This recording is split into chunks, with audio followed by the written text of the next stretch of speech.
देखिए अगला टॉपिक है ग्रेविटेशनल पोटेंशियल। देखिए क्या होता है।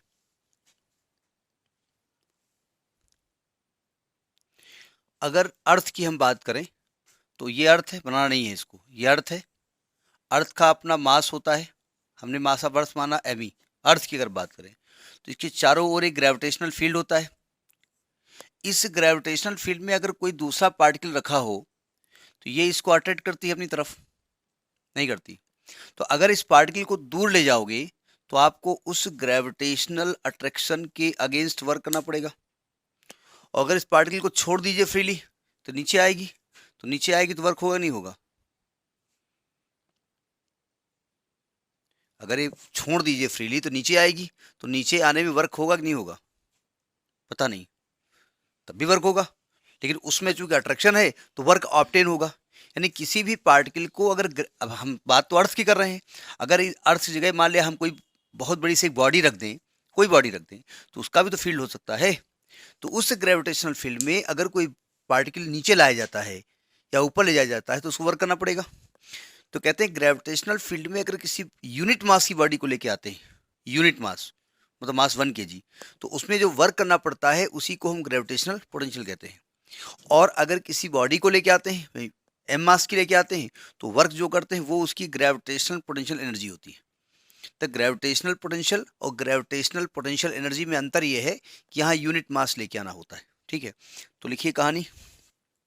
The work done, the work done in bringing, the work done in bringing a unit mass, in bringing a unit mass from infinity, from infinity to a point in the gravitational field।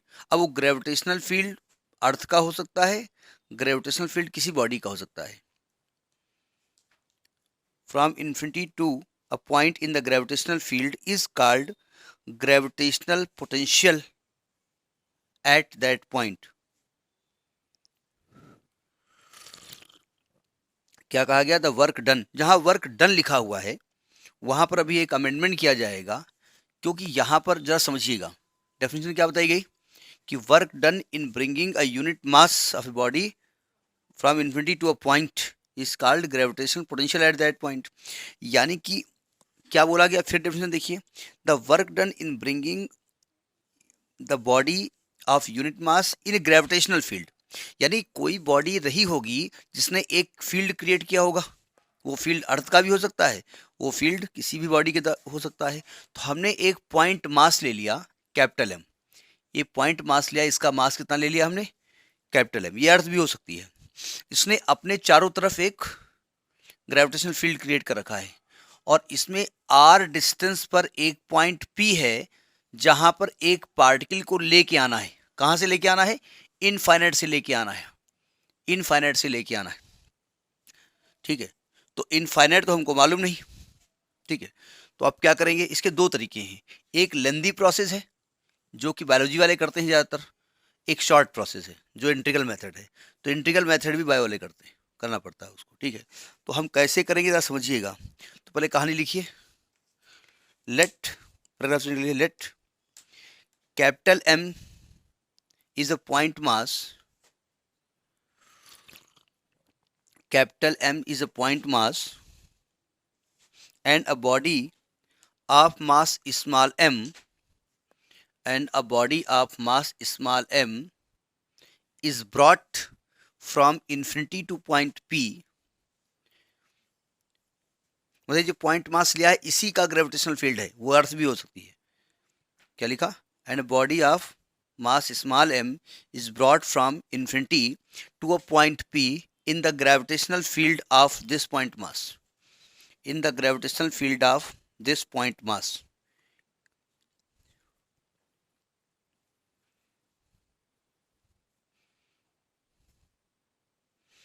and work done is capital W, and work done is capital W, then gravitational potential at point P is given by, इसको capital भी लिख सकते हैं, तो हमने क्या कहा, work upon mass, ये ग्रेविटेशनल पोटेंशियल का फॉर्मूला होता है, V is equal to W/m। अब यहाँ एक लफड़ा है, कुछ बुक्स में कुछ लिखा होता है, कुछ बुक्स में कुछ लिखा होता है। यहाँ पर हम निगेटिव साइन लगाएंगे, ठीक है, लेकिन आपकी बुक में निगेटिव साइन नहीं लगाया गया है। दोनों लेकिन सही हैं, हम भी सही है, ये भी सही है। देखिए यहाँ से जो पॉइंट मास लाया गया है यहाँ इन्फिनिटी से, तो क्या इधर जब आ रहा था तो ये वाला मास उसको अटेड कर रहा था, रिपेल कर रहा था, अटेड कर रहा था। तो क्या यहाँ आने में उसको वर्क करना पड़ेगा? भाई मान लिया आपको 10 मंजिल चढ़ना है, ग्रेविटी के अगेंस्ट जाना पड़ेगा, और ऊपर से नीचे उतरना है, और ऊपर से छत से फान जाओ, तो क्या नीचे आने में आपको वर्क करना पड़ेगा? तो क्या वर्क होगा? नहीं, तो वो वर्क ऑब्टेन होता है। तो आप लिखेंगे नेगेटिव साइन ये होता है because there is attraction, so work obtain हो रहा है। इन्होंने क्या कहा है, इन्होंने डब्ल्यू वर्क ऑब्टेन पहले लिख दिया है, इसलिए वो यहाँ पर माइनस नहीं लगा रहे हैं। तो लिखिए V माइनस W/m, आप लिखेंगे as there is attraction, as there is attraction there is a force of attraction, तो वर्क इज ऑब्टेन्ड। जहां भी अट्रैक्शन फोर्स होता है वहां ऑब्टेन फोर्स होता है, वो वर्क निगेटिव होता है, वर्क इज ऑब्टेन। इसका मतलब चूंकि ग्रेविटेशन में हमेशा ही अट्रैक्शन होता है, तो इसका मतलब ग्रेविटेशनल पोटेंशियल हमेशा निगेटिव होता है। तो लिखिए it means the gravitational potential is always negative, gravitational potential is always negative. अब हम gravitational potential due two point mass निकालने जा रहे हैं, तो हेडिंग आप डालिए gravitational potential due two point mass, उसी में डाल लीजिएगा due two point mass, point mass. हम पॉइंट मास की वजह से, पॉइंट मास का मतलब ये हुआ कि ये भाई साहब हैं, इन्होंने अपना ग्रेविटी बनाई है, मतलब ये रखा है ट्रांसफार्मर, इसने एक ग्रेविटी बनाई है, उसके नज़दीक से कोई निकल रहा है तो ये इसको अट्रैक्ट कर रहा है, ये मतलब हुआ जा करके। क्या करें आप ज़रा देखिए ध्यान से, हमको इन्फिनिटीज मालूम नहीं, सावधान। हम क्या करेंगे, स्मॉल m पार्टिकल को एक पॉइंट पे लाएंगे, स्मॉल a पे, सॉरी a पे लेके आएंगे, और यहाँ से कितनी दूर लेके आएंगे, x दूरी पर लेकर के आएंगे, यहाँ पे रख देंगे आकर के, और हम देखेंगे इस पर फोर्स कितना काम करेगा। तो जब प्रूफ करने जा रहे हैं, लिखिए पैराग्राफ चेंज करके लिखिए, मतलब हेडिंग ये पहले पड़ी हुई है वही हेडिंग बढ़ा दीजिए। वैसे ग्रेविटेशन पोटेंशियल की डेफिनेशन अलग कर सकते हो और ड्यू टू पॉइंट मास अलग कर सकते हो, और जब ड्यू टू पॉइंट मास आएगा तब भी ये थ्योरी लिखनी पड़ेगी। लिखिए let the point mass capital M is situated at the point O. Let a point mass capital M is situated at the point O and अब देखिए यहां पर इन्होंने पहले से ही यूनिट मास मान रखा है, हम स्मॉल m मान रहे हैं, and a particle of mass small m and a particle of mass small m is brought from infinity to p, from infinity to p, at which the gravitational potential is required, at which the gravitational potential is required, the gravitational potential is required। अब देखो कैसे इसको हम proof करेंगे, सावधान। हमको infinity मालूम नहीं है, तो हमने कहा सपोज एक point mass, sorry point mass नहीं करें, सपोज जो स्मॉल m का मास है वो a पॉइंट पे रखा हुआ है जिसकी o से दूरी x है, तो लिखिए लेट द पॉइंट मान लिखिएगा, पॉइंट मास ये है, let the mass m small m is placed at the point a, mass small m is placed at the point a at distance x from o, at distance x from o। तो इस पर force लगेगा ना, तो the gravitational force on it, gravitational force on it क्या होगा, F बराबर G, m1 होगा कैपिटल M, m2 होगा स्मॉल m, अपान दूरी कितनी है, x स्क्वायर है।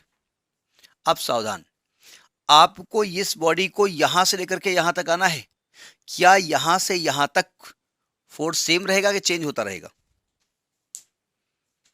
इसको अगर यहां से यहां तक लेके आए या यहां से वहां लेके जाएं, दूर लेके जाएं, कहीं भी जाएं, तो वर्क सेम होगा या चेंज होगा? फोर्स सेम होगा कि चेंज होगा? अगर इस पॉइंट मास बराबर निकलता है, वो पॉइंट मास ये है। अगर इस मास को आप खिसका रहे हो, नजदीक ला रहे हो, दूर ले जा रहे हो, तो फोर्स सेम रहेगा या चेंज होगा? थोड़ा अकल लगाइए ना, फोर्स एक्स पर डिपेंड कर रहा है। यानी जब फोर्स चेंज होगा तो हम यहाँ पर फोर्स इनटू डिस्प्लेसमेंट लगा करके वर्क नहीं निकाल सकते। तब क्या करें? तो इसका तरीका देखिए। देखो तरीके दो हैं। हम क्या करेंगे, इसको हमने कहा देखो इसको बहुत स्मॉल डिस्प्लेसमेंट dx किया, इसको बहुत dx डिस्प्लेस किया। कितना डिस्प्लेस किया हमने?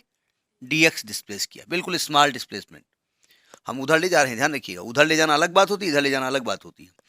हम ये मान के चल रहे हैं कि ए पॉइंट से बी पॉइंट तक जब ये पार्टिकल गया, इतना कम डिस्प्लेसमेंट हुआ है कि ये फोर्स चेंज नहीं हुआ।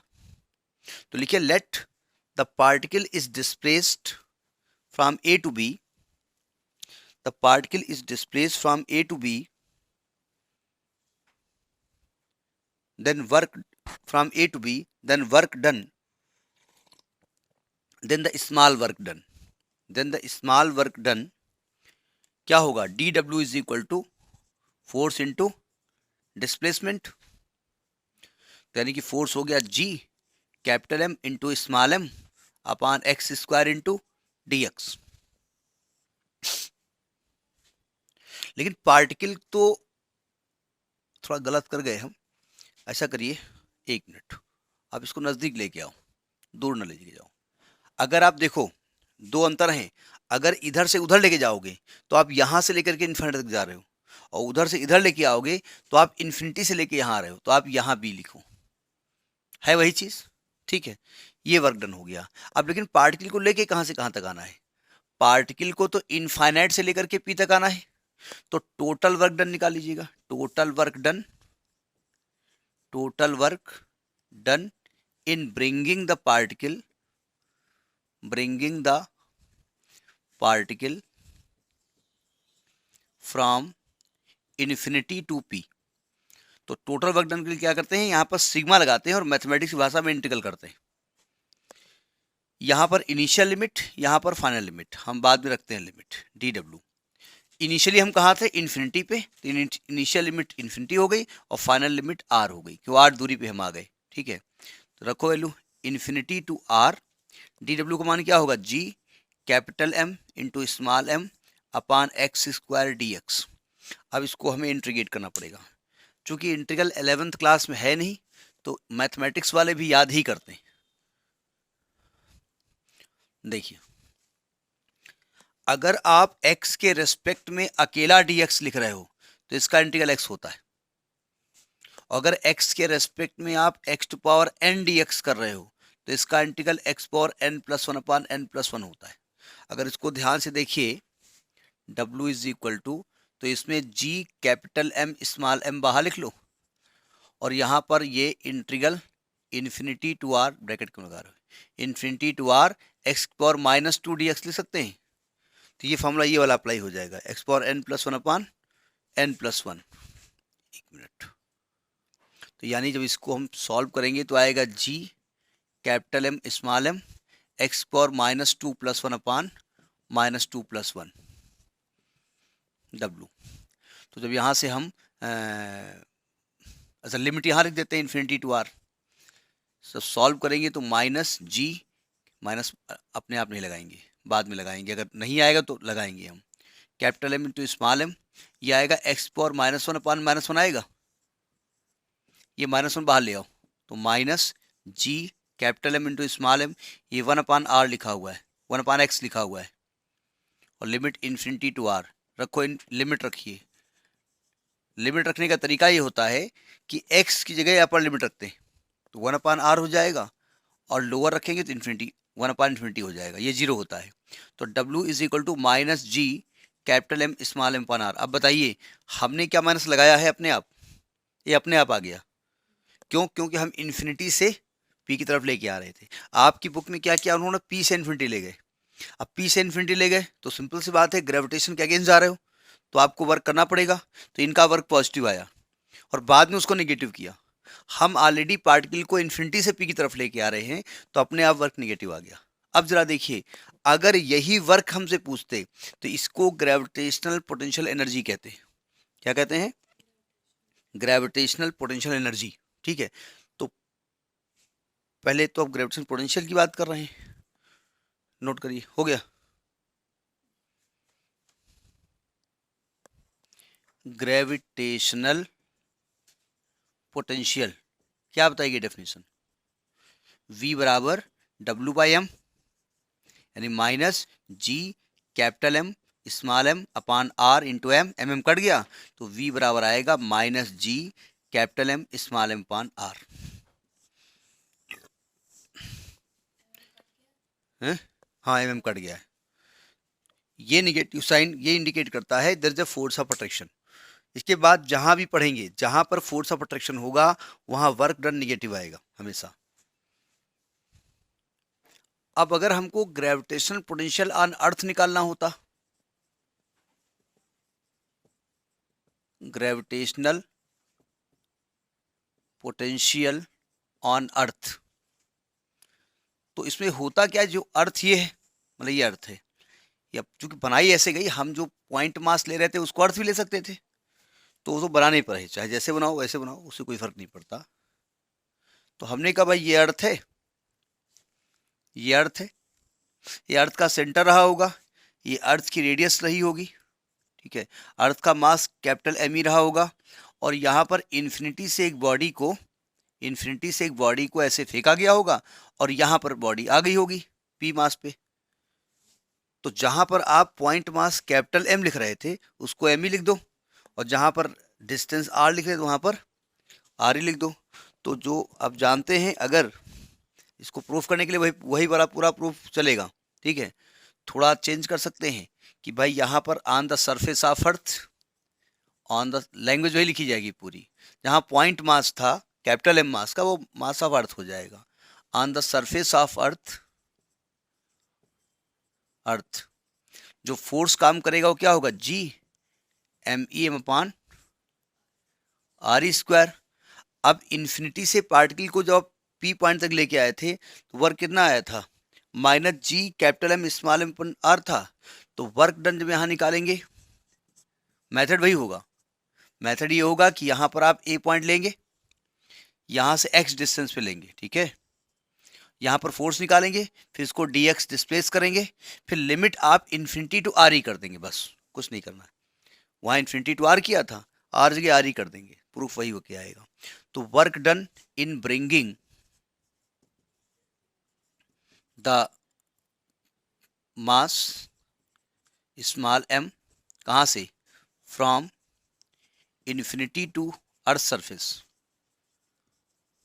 अर्थ सरफेस अगर इन्फिनिटी से लेके आएंगे तो वर्क डन का फॉर्मूला क्या होता है, minus G capital M small M पान आर ई, वहाँ पर यहाँ कैपिटल एम क्या हो जाएगा, एम ई। तो जो ग्रेविटेशनल पोटेंशियल होगा, ग्रेविटेशनल पोटेंशियल V बराबर, तो इसको m से डिवाइड कर दो तो माइनस जी एम ई अपान आर ई। तो ये आपका फॉर्मूला हो गया।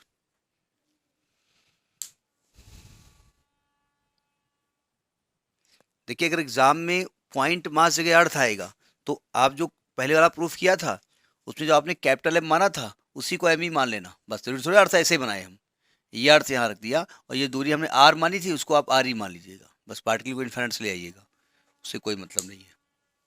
हो गया, क्या लिख रहे हो भाई, यही हमने लिखवाया है, अच्छा फोर्स लिख रहे हो। अब यहाँ पर अगर आपसे पूछा जाए ग्रेविटेशनल पोटेंशियल एनर्जी, इसी में बताए दे रहे हैं, ग्रेविटेशनल पोटेंशियल एनर्जी, लिखो डेफिनेशन, द वर्क ऑब्टेन्ड, हम डन नहीं लिख रहे हैं, ऑब्टेन लिख रहे हैं, the work obtained in bringing, the work obtained in bringing a body, the work obtained in bringing a body, हमने यूनिट मान नहीं बोला, यानी मास को वन हमने नहीं बोला, पूरी पूरी बॉडी के बारे में बात हो रही है। The work obtain in bringing the body from infinity to a point, from infinity to a point in a gravitational field, in a gravitational field is called gravitational potential energy of the body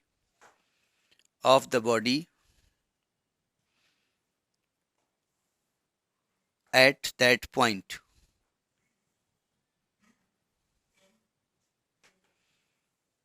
नीचे लिखिए as the work is obtained due to the attraction force, as the work is obtained due to the attraction force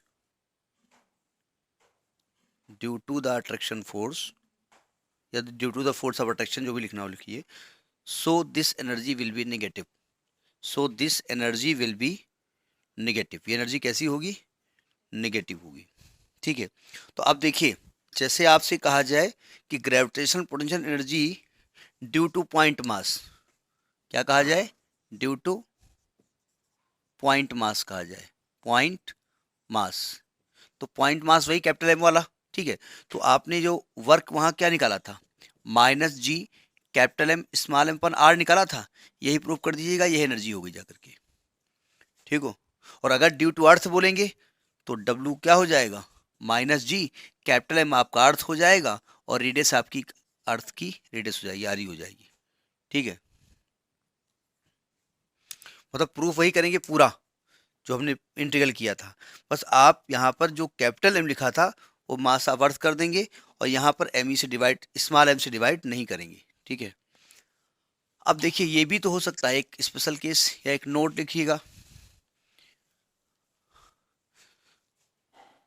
लिखिएगा. भाई अभी हम अर्थ के case में body को लेके कहाँ से कहाँ तक आ रहे थे? इन्फिनिटी से अर्थ के सरफेस पर. ये भी तो हो सकता है कि अर्थ से एच हाइट पर रोक दे. लिखिए, if the body is brought from infinity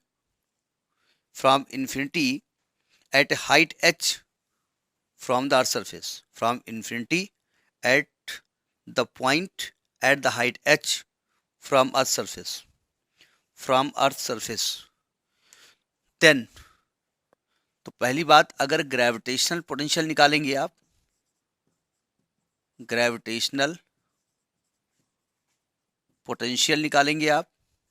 V बराबर तो -g me अपान आर की जगह आर ई प्लस एच हो जाएगा.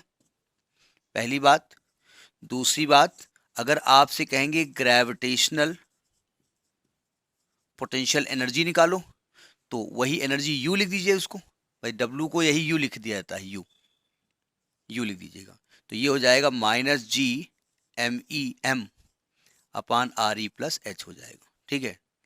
अच्छा, ये भी हो सकता है कि जो GME को स्मॉल जी के टर्म में लिखते हैं, हम जानते हैं एज GME को हम लिख सकते हैं GRE². ठीक है. तो ये फॉर्मूला फिर चेंज हो जाएगा, इसको GRE² लिख सकते हैं आप. तो एक तरीके से आपका फॉर्मूला ये बन सकता है -GRE² अपान RE, RE कट गया, -GRE हो सकता है. यहाँ पर अगर रखोगे तो यहाँ पर क्या आएगा? V की वैल्यू -GRE² अपान RE प्लस एच. यहाँ रखो तो क्या आएगा? U बराबर -GRE² m अपान RE प्लस एच. ये अलग अलग फॉर्मेट आ सकते हैं, मतलब स्मॉल जी के टर्म में भी वैल्यू लिखी जा सकती है. नोट करिए.